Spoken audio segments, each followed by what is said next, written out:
In this society, women are allowed to have standards, men are not. That's just the way it is now.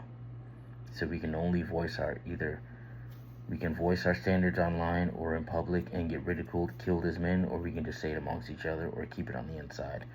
In the previous video, I think I did something about how women are the true bullies. So it kind of ties into that, but this is still a separate video. But do you ever notice how a woman is allowed to say, and they love talking about double standards, but they never complain about the ones that benefit them. So let's say, for example, a woman will say like, okay, I prefer a guy who's over 6 feet tall or much taller than me because of heels or whatever it is. Which heels, they don't have to wear heels. That's just something they choose to do. And they're applauded. Like, there you go. You have standards, girl. But if a guy says, hey, I want a woman under a certain weight or under a certain BMI for her body, he's called misogynistic. You don't own a woman's body, and who are you to talk about a woman's body? And there's, look at you, you're not all that, you're not in shape, and what's wrong with you? Some women can't help their weight.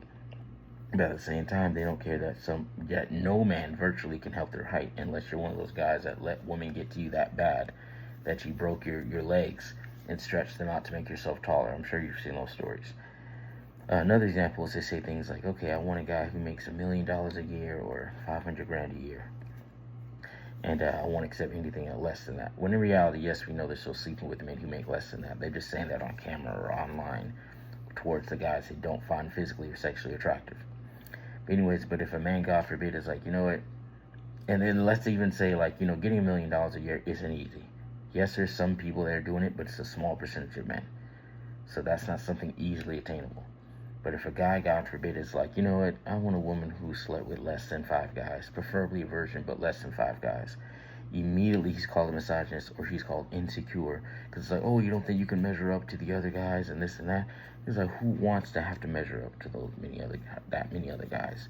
It's insane. I'm trying to think of another example. Like, so they'll talk about height, and they'll talk about how much money the guy makes. Also status. They're like, oh, I want a guy who's, known all over town and all this other kind of stuff because, they want to be able to get in clubs for free, or they want to be seen with a guy that everyone else knows or other girls want, so it makes them look good. Even then, having status as a man isn't that easy. Some guys have status because they play sports, or they have a lot of money, or their family comes from money, or they've started some sort of business where everyone wants to be rubbing elbows with them or whatever it is. But even then, that's not that easy. Most of the things that a woman asks for is always something that's very, very hard to get, which is why, they call it the top 1%, top 10% of guys are being chased by 80% of women. Because of that. It's just the way women were designed.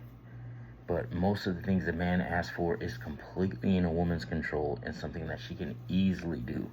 It's like, you don't have to sleep with a bunch of guys unless a guy's forcing you.